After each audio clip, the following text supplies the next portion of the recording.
നമസ്കാരം. പാകിസ്ഥാൻ ചാരന്മാർ, പാകിസ്ഥാൻ ഭീകരവാദികൾ. ഈ ചാരന്മാരും ഭീകരവാദികളും തമ്മിൽ പാകിസ്ഥാനെ സംബന്ധിച്ചിടത്തോളം വലിയ വ്യത്യാസമൊന്നുമില്ല. ISIയുമായിട്ട് സഹകരിക്കുന്ന ഭീകരവാദികൾ എന്ന് തന്നെ പറയേണ്ടി വരും. റാണ റൌഫ്, വഹാബ് ആലം, അങ്ങനെ രണ്ടു പേരാണ് കഴിഞ്ഞ ദിവസങ്ങളിൽ പിടിയിലായത്. ബംഗ്ലാദേശ് അതിർത്തിയിൽ നിന്ന്, ഭാരതത്തിനോട് ചേർന്ന ബംഗ്ലാദേശ് അതിർത്തിയിൽ നിന്ന്, നോർത്ത് 24 പർഗണയിൽ നിന്നാണ് ഇവർ പിടിക്കപ്പെട്ടിട്ടുള്ളത്. വലിയ രീതിയിൽ സന്നാഹങ്ങളോടുകൂടിയാണ് അവർ ഭാരതത്തിലേക്ക് കടന്നിട്ടുള്ളത്. ഇവരുടെ കയ്യിൽ നേപ്പാൾ ഐഡന്റിറ്റി കാർഡും ബംഗ്ലാദേശ് ഐഡന്റിറ്റി കാർഡും ഇന്ത്യയുടെ ഐഡന്റിറ്റി കാർഡും ഒക്കെ തന്നെയായിരുന്നു ഇവരുടെ കൈവശമുണ്ടായിരുന്നത്. വലിയ രീതിയിലുള്ള ആക്രമണങ്ങൾ ഭാരതത്തിനകത്തേക്ക് നടത്തുവാൻ വേണ്ടിയിട്ട് ലക്ഷ്യം വെച്ചുകൊണ്ടായിരുന്നു ഇവർ അതിർത്തി താണ്ടി ഭാരതത്തിലേക്ക് കയറിയത് എന്നാണ്. കഴിഞ്ഞ കുറച്ച് ദിവസങ്ങൾക്ക് മുന്നെയാണ് ഒരു ചൈനീസ് ചാരനെ ഇതുപോലെ നോയിഡയിൽ നിന്ന് പിടികൂടിയത്.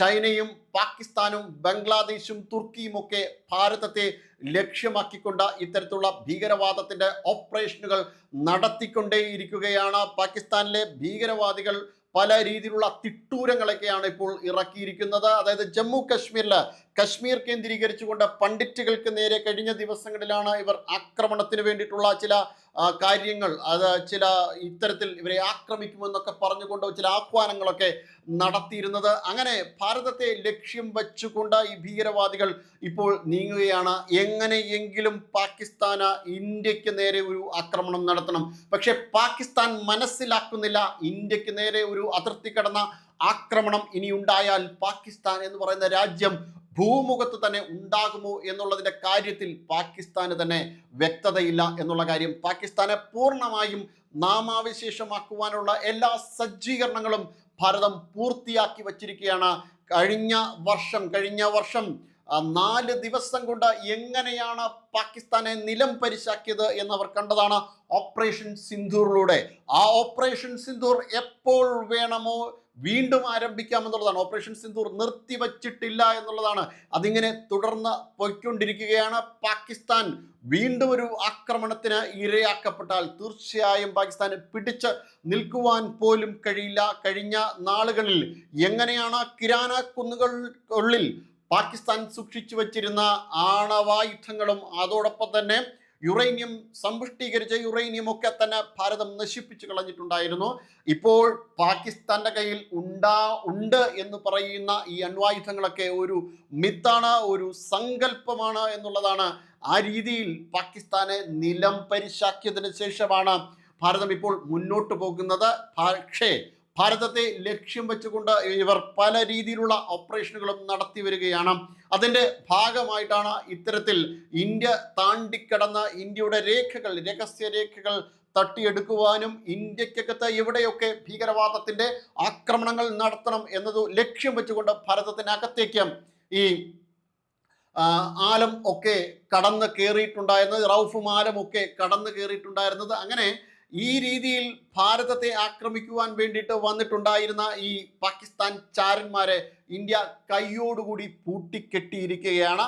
പാകിസ്ഥാൻ മാത്രമല്ല, ചൈനയും പാകിസ്ഥാനും തുർക്കിയും ബംഗ്ലാദേശും ഒക്കെ ഈ വടക്ക് കിഴക്കൻ സംസ്ഥാനങ്ങൾ കേന്ദ്രീകരിച്ചുകൊണ്ട് ഈ രീതിയിലുള്ള ആക്രമണങ്ങൾ നടത്തുവാൻ വേണ്ടിയിട്ട് കഴിഞ്ഞ കുറേ അധികം നാളുകൊണ്ട് ശ്രമം നടത്തിക്കൊണ്ടിരിക്കുകയാണ്. മാത്യു ആരൻ വാൻഡേക്ക് കുറച്ച് നാളുകൾക്ക് മുന്നെയാണ് വടക്കിഴക്കൻ സംസ്ഥാനങ്ങളിൽ നിന്ന് ഒരല്പം മാറി ഈ മ്യാൻമറിലൊക്കെ തമ്പടിച്ചിരിക്കുന്ന ഉൾഫ ഭീകരവാദിക്ക് വേണ്ടിയിട്ട് പരിശീലനം കൊടുക്കുവാൻ വേണ്ടിയിട്ട് ഈ അമേരിക്കൻ ചാരനായ മാത്യു ആരൻ വാൻഡേക്ക് എത്തിയത്. ഈ മേഖല ഒട്ടും തന്നെ സുരക്ഷിതമല്ല. പല രീതിയിലുള്ള ആക്രമണത്തിന് വേണ്ടിയിട്ട് അവർ പല സജ്ജീകരണങ്ങളും നടത്തിയിട്ടുണ്ടായിരുന്നു. ഈ ഉൾഫ ഭീകരവാദികൾ ചില സാങ്കേതികമായി വൈദഗ്ധ്യം നേടിയെടുത്തതിന് ശേഷം അവരുടെ ഇപ്പോഴത്തെ പ്രധാനപ്പെട്ട പരിപാടി എന്ന് പറയുന്നത് പാകിസ്ഥാൻ ഭീകരവാദികൾക്ക് പരിശീലനം നൽകുക എന്നുള്ളതാണ്. സിലിഗുരിയുമായി ചേർന്നുള്ള പ്രദേശങ്ങളിൽ ഇവർക്ക് ഭീകരവാദ ക്യാമ്പുകൾ ഉണ്ടായിരുന്നു. ഈ ഭീകരവാദ ക്യാമ്പുകളിലേക്ക് ബംഗ്ലാദേശ് വഴി ഈ ഭീകരവാദികൾ ഈ മേഖലയിലേക്ക് എത്തിപ്പെടുകയും അവർക്ക് പരിശീലനം കൊടുക്കുകയും ഒക്കെ ചെയ്തിരുന്നു. അവർ പിടിക്കപ്പെടുകയുണ്ടായി കഴിഞ്ഞ കുറച്ച് നാളുകൾക്ക് മുന്നേ. ഇങ്ങനെ ഭീകരവാദികൾ കടുത്ത രീതിയിലുള്ള ഒരു പരിശീലനത്തിലാണ്. പക്ഷേ ബംഗ്ലാദേശിനെ സംബന്ധിച്ചിടത്തോളം നേരത്തെ വളരെയധികം യഥേഷ്ടം അവർക്ക് ഇങ്ങോട്ടേക്ക് കയറി വരാമായിരുന്നു. 600 കിലോമീറ്ററോളം ഓപ്പൺ ബൗണ്ടറി ആയിരുന്നു അന്ന് പശ്ചിമ ബംഗാളും ബംഗ്ലാദേശിന്റെ ഇടയിൽ ഉണ്ടായിരുന്നത്. എന്നാൽ പുതിയ മുഖ്യമന്ത്രി അധികാരത്തിൽ എത്തിയതോടുകൂടി സുവേന്ദു അധികാരി ആദ്യം ഇറക്കിയ ഉത്തരവ് എന്ന് പറയുന്നത് BSFന് ഈ 600 കിലോമീറ്റർ വരുന്ന മേഖല കൈമാറണം എന്നുള്ളതാണ്. അവിടെ അതിർത്തി വേലികൾ, കമ്പി വേലികൾ കെട്ടി സുരക്ഷിതമാക്കുന്നതിന് വേണ്ടിയിട്ടാണ്. മുമ്പത്തെ പോലെ ഭീകരവാദികൾക്ക് ഇപ്പോൾ കടന്നു കയറാൻ കഴിയുന്നില്ല. അവർ കടന്നു കയറുമ്പോൾ തന്നെ ഇപ്പോൾ ഇതുപോലെ പിടിക്കപ്പെടുകയുമാണ്. പക്ഷേ ഭാരതത്തിന്റെ പല ഭാഗങ്ങളിലും ചില സ്ലീപ്പർ സെല്ലുകൾ ഇപ്പോഴും പ്രവർത്തിക്കുന്നുണ്ട്. ആ സ്ലീപ്പർ സെല്ലുകൾക്ക് പുറകിൽ സൈനിക ഉദ്യോഗസ്ഥരും ഉണ്ട് എന്നുള്ളതാണ്. സൈനിക ഉദ്യോഗസ്ഥർ അവരെ എപ്പോൾ വേണമോ പിടിക്കാൻ പറ്റുന്ന ഒരു സാഹചര്യത്തിൽ കൂടിയാണ് കടന്നു പോകുന്നത്. തീർച്ചയായിട്ടും അവർ പിടിക്കപ്പെടുക തന്നെ ചെയ്യും. ഭാരതത്തിനെതിരെ ഒരു ആക്രമണം നടത്തുവാൻ പറ്റുന്ന ഒരു ആരോഗ്യവും ബംഗ്ലാദേശിനും പാകിസ്ഥാനും തുർക്കിക്കും ഒന്നും തന്നെയില്ല. ചൈനയെ ഒരു പാഠം പഠിപ്പിച്ച് തന്നെയാണ് ഇട്ടേക്കുന്നത്. 2020 ഗാൽവാൻ സംഭവമൊക്കെ ഓർമ്മകളിൽ ഉണ്ടാകും ചൈനയ്ക്ക്. 35ഓളം ചൈനീസ് പട്ടാളത്തെയാണ് ഞൊടിയിടയ്ക്കുള്ളിൽ ഭാരതം തീർത്ത് കളഞ്ഞത്. അതേ ശക്തിയും അതിനേക്കാൾ ശേഷിയും ഭാരതത്തിന് ഇന്നുണ്ട് എന്നുള്ളതാണ്. അതുകൊണ്ട് തന്നെ ഭാരതത്തെ ലക്ഷ്യം വെച്ചുകൊണ്ട് നേരത്തെ നടത്തിയ ശ്രമങ്ങൾ പോലെ ഈ രീതിയിൽ ചൈന കടന്നു കയറുവാൻ ശ്രമിച്ചാൽ, അല്ലെങ്കിൽ മറ്റേതെങ്കിലും രാജ്യങ്ങൾ മുഖേന, പ്രോക്സികൾ മുഖേന കടന്നു കയറുവാൻ വേണ്ടിയിട്ട് ശ്രമം നടത്തിയാൽ അതൊന്നും വില പോകാൻ പോകുന്നില്ല.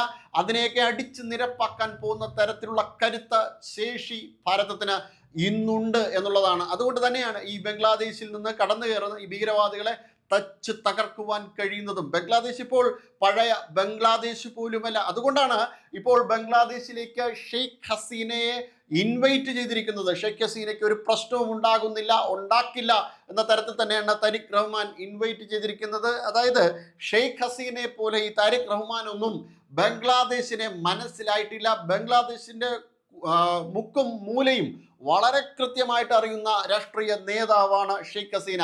ആ ഷെയ്ഖ് ഹസീനയ്ക്കെതിരെ നടത്തിയ ഒരു സംഘർഷം, പ്രക്ഷോഭം, ജമാഅത്തെ ഇസ്ലാമിയുടെ നേതൃത്വത്തിൽ നടന്ന ആ പ്രക്ഷോഭം യഥാർത്ഥത്തിൽ ലക്ഷ്യം വെച്ചത് ഷെയ്ഖ് ഹസീനയെ പുറത്താക്കുക എന്നത് മാത്രമല്ല, ഭാരതത്തെ ലക്ഷ്യം വെച്ചുകൊണ്ടുള്ള ഭീകരവാദ പ്രവർത്തനങ്ങൾ നടത്തുക എന്നതാണ്. പക്ഷേ ഷെയ്ഖ് ഹസീന പുറത്തായതിനു ശേഷം അവിടെ മമതാ ബാനർജിയുടെ സർക്കാർ കൂടി നിലം പരിശായതോടുകൂടി ബംഗ്ലാദേശി ഭീകരവാദികളുടെ കണ്ണ് തള്ളിപ്പോയി. കാരണം അമ്മാതിരിയുള്ള ഒരു സുരക്ഷാ സംവിധാനമാണ് ഭാരതം ഉയർത്തി വച്ചിട്ടുള്ളത്. അതുകൊണ്ട് തന്നെ ഈ ഭീകരവാദികൾക്കൊന്നും കടന്നു കയറാൻ പറ്റാത്ത ഒരു പറുദീസയായി ഭാരതം മാറിയിട്ടുണ്ട്. പക്ഷേ ആ ഭാരതത്തെ ലക്ഷ്യം വെച്ചുകൊണ്ട് ഈ ഗ്രേറ്റർ ബംഗ്ലാദേശ് ഒക്കെ അവരുടെ ഭാഗത്തുനിന്ന് ഗ്രേറ്റർ ബംഗ്ലാദേശ് ഒക്കെ ചേർത്ത് വെച്ചുകൊണ്ട് ഒരു രാജ്യം പണിയാൻ വേണ്ടിയിട്ടായിരുന്നു ഒരു ശ്രമം നടത്തിയിരുന്നത്. പക്ഷേ ആ ഗ്രേറ്റർ ബംഗ്ലാദേശ് എന്ന ആശയത്തെ തന്നെ ഭാരതം തകർത്ത് കളഞ്ഞു എന്നുള്ളതാണ്. മുഹമ്മദ് യൂനസ് അതിനു വേണ്ടിയിട്ട് ചൈനയിലും തുർക്കിയിലും പാകിസ്ഥാനിലും ഒക്കെ പോയി. പാകിസ്ഥാനെയും ഇപ്പോൾ വലിയ സ്വാധീനമാണ് ബംഗ്ലാദേശിൽ, യഥേഷ്ടം വിഹരിക്കുവാനുള്ള സ്വാധീനം. അതൊക്കെ തന്നെയും ഷെയ്ഖ് ഹസീന അവിടെ ചെല്ലുന്നതോടുകൂടി ആ സഹായത്തോടു കൂടി തന്നെ ഇതിനെ തച്ചു തകർക്കാൻ കഴിയും. അതുവരെയും ബംഗ്ലാദേശി ഭീകരവാദികളെ ഇങ്ങോട്ട് അയക്കും. ബംഗ്ലാദേശിനെ ഭാരതത്തോട് ചേർത്ത് നിർത്തിക്കൊണ്ട് തന്നെയാണ് ഇനി ഭാരതം മുന്നോട്ട് പോകുന്നത്. ഒരു കാരണവശാലും ഇതിനെ ഒന്നും അനുവദിക്കാൻ പോകുന്നില്ല. ചൈന ഇനി എങ്ങനെയൊക്കെയുള്ള കാര്യങ്ങൾ നടത്തിയാലും തീർച്ചയായിട്ടും അത് സംഭവിക്കുക തന്നെ ചെയ്യും. ഈ ഭീകരവാദികളെ അമർച്ച ചെയ്യുക തന്നെ ചെയ്യും. കൂടുതൽ വാർത്തകളും വിശേഷങ്ങളും നേരിട്ട് ലഭിക്കാൻ ജനങ്ങളിൽ നിന്ന് ജനങ്ങളിലേക്ക് ജനഭൂമി ന്യൂസ് സബ്സ്ക്രൈബ് ചെയ്യൂ. ബെൽ ബട്ടൺ അമർത്താനും മറക്കരുത്.